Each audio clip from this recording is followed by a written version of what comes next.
Hi குட்டீஸ், நான் தான் உங்கள் நக்ஷத்ரா. இன்றைக்கி நாம் கேட்க போகிற கதை ஒன்றுபட்டால் உண்டு வாழ்வு.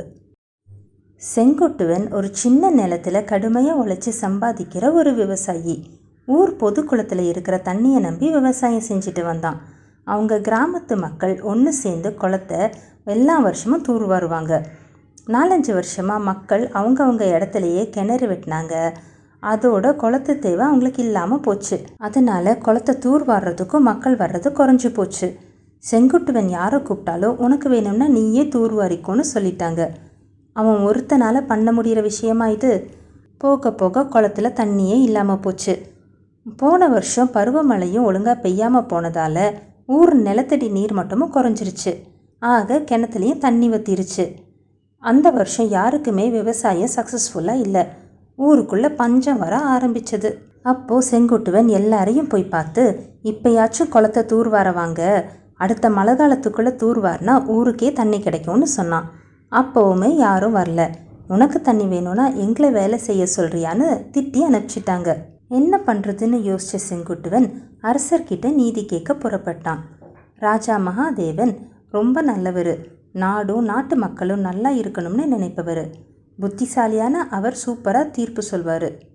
அவர் தீர்ப்புக்கு மக்களும் கட்டுப்படுவாங்க. ராஜா மகாதேவன் கிட்ட செங்குட்டுவன் போய் நடந்ததை சொல்லி நியாயம் கேட்டான். அரசரும், நீ ஊருக்கு போ, நானே நேரில் வந்து பிரச்சனையை தீர்த்து வைக்கிறேன்னு சொல்லி அனுப்பி வச்சாரு.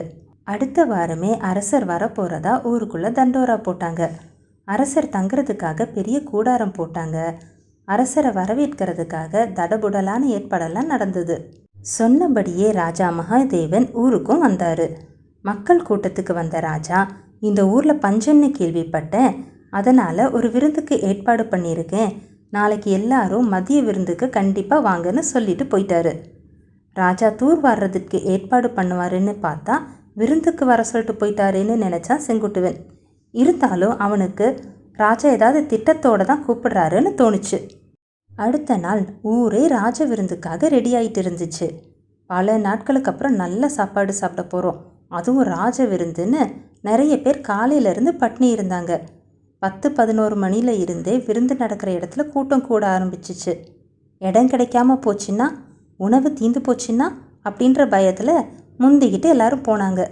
செம்ம பசியோடு எல்லாரும் காத்துட்டு இருந்தாங்க. நேரம் ஆக ஆக பொறுமை குறைஞ்சிச்சு. பசி ஜாஸ்தியாயிட்டே போச்சு. கூடாரமோ மூடியே இருந்துச்சு. யாருமே வரல. ராஜாவோட கூடாரத்துக்குள்ளே அனுமதி இல்லாமல் போகிற அளவுக்கு யாருக்கும் தைரியமும் இல்லை. காத்திருந்தே டயர்டாயிட்டாங்க. மதிய நேரம் நெருங்குற டைமில் கூடாரத்துக்கு உள்ளே இருந்து கமகமன்னு சமையல் வாசனை வீசிச்சு. ஆஹா, விருந்து தயாராகுதுன்னு அப்போ தான் எல்லாருக்கும் கொஞ்சம் ஆறுதலாக இருந்துச்சு. ஆனால் அப்போ கூட கதவை திறக்கவே இல்லை. பசி வாட்டி வதைக்க காத்துட்டு இருந்தாங்க. ரொம்ப நேரம் கழித்து ஒரு வழியாக கதவை திறந்தாங்க. எல்லாரும் அடிச்சு பிடிச்சி உள்ளே போய் பந்தியில் இடம் பிடிச்சாங்க.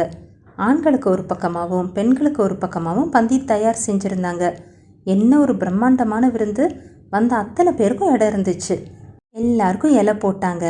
விதவிதமான பண்டங்களை பரிமாறினாங்க. பார்க்கவே நாக்கு ஊறிச்சு. மன்னர் கொடுக்குற விருந்தாச்சே, அவர் சொல்லாமல் சாப்பிட தொடங்குறது நல்லா இருக்காதுன்னு எல்லாரும் வெயிட் பண்ணாங்க. எல்லாருக்கும் பரிமாறினதும் ராஜா மகாதேவனும் வந்தார்.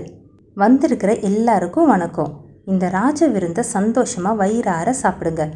ஆனால் உங்கள் கையை மடக்காமல் நீங்கள் சாப்பிடணும்.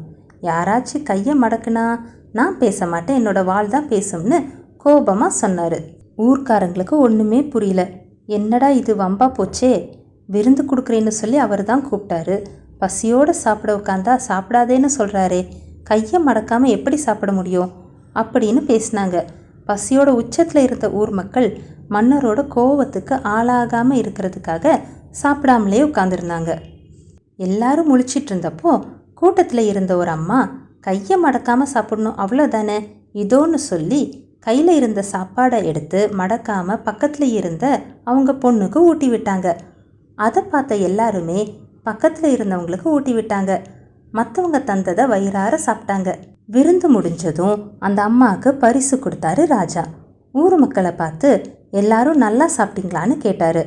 நல்ல வயிறார மனசார சாப்பிட்டோம் ராஜான்னு சொன்னாங்க.